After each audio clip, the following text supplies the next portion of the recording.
Now that you have learned how to solve quadratic inequalities, you may now apply what you have learned in solving word problems. Since word problems requires analysis to get a working inequality, always check for phrases that This is personal.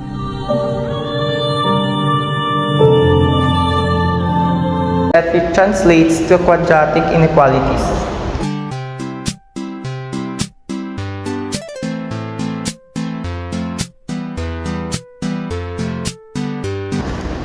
Step 1. Read and analyze the problem carefully.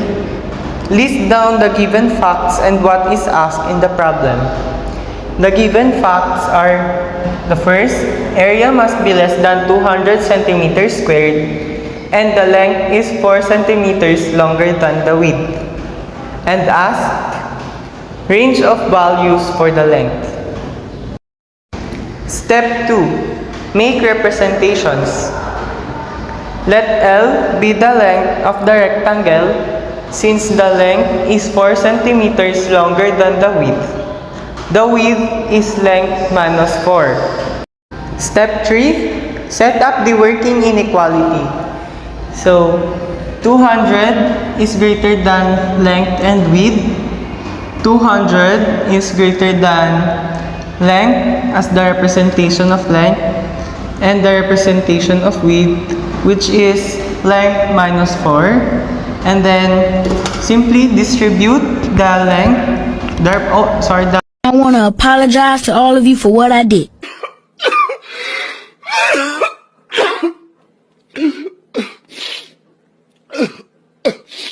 Representation of width to the length, and it will become length times length equals length squared or L squared, and 4 times L will become 4L. And then transpose 200 to the other side to make it the quadratic formula. So, transpose, it will become 0 is greater than L squared minus 4L minus 200. Step 4. Find the critical numbers using the quadratic formula. This is the quadratic formula and this is our equation. You will plot the numbers onto the quadratic formula.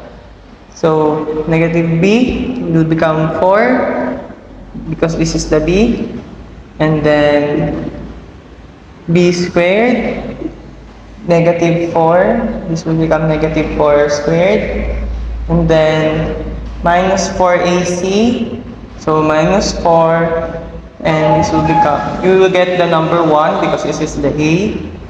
We will put this here, and c, the negative 200, and then over 2a. So 2 and then 1. Then solve. Our answer will become 4 positive negative square root of 16 plus 800 over 2. And just solve again. 16 plus 800 will become 816. So 4 positive negative square root of 816 over 2. But that's not the final answer. We will get the square root of 816. And the square root of 816 is 28.6. So the answer will become 4 positive negative or plus minus 28.6 over 2. And then you will solve this one as addition or subtraction because of the sign here. Next, we divide it into 2 parts because of the sign that is given in the last formula or last equation, which is the 4 plus or minus or positive negative 28.6 over 2. So we divide it into 2 to answer those two questions, which are the 4 plus 28.6 over 2 and then 4 minus 28.6 over 2. So let's solve. 4 plus 28.6 over 2. 4 plus 28.6 is equals to 32.6. Divided into 2, it will become 16.3. And next is 4 minus 28.6 over 2. 4 minus 28.6 is equals to negative 32. And then divided into 2 will become negative 12.3.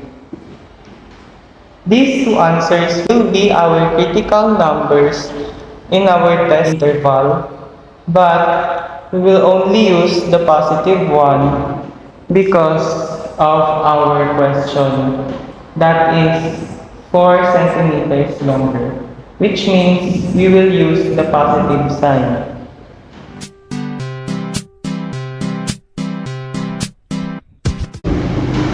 This will be our test interval, wherein the first one is 0 is less than to the length and less than 16.3. And the next test interval is length is greater than 16.3. So, we will do the testing. So, the first test interval is 0 is less than to the length and but less than 16.13. So I will choose the 1 as the representation of the length, or L, and then we will evaluate it. If the numbers that is greater than 0 but less than 16 is a true inequality in the equation. So 1 minus 4 and 1 minus 200 and less than 0. So 1 times 1 will become 1, 4 times 1 minus 4 minus 200 is 0. So 1 minus 4, 3, negative 3, minus 200,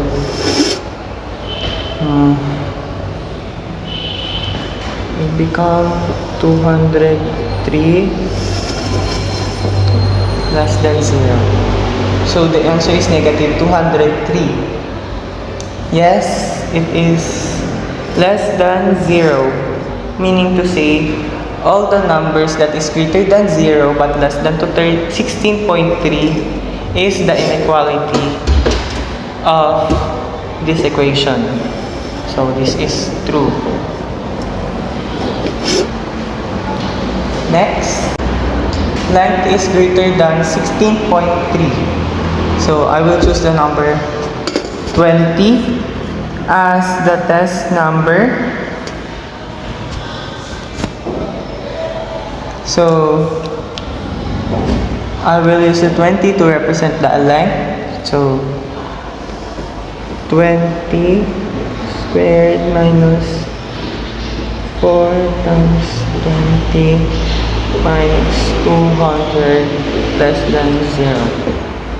So 20 squared is 400 minus 4 times 20, 80 minus 200. So solve. 400 minus 80 is 320 minus 200.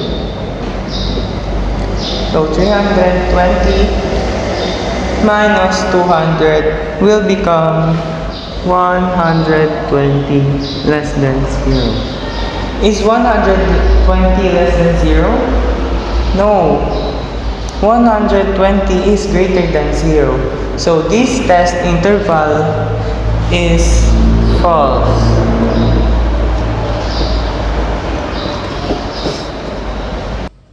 So, the solution set for this problem is 0 less than length and length less than 16.3 centimeters. Therefore, the length should be greater than 0 and less than approximately 16.3 centimeters. And that's how you solve word problems involving quadratic inequalities.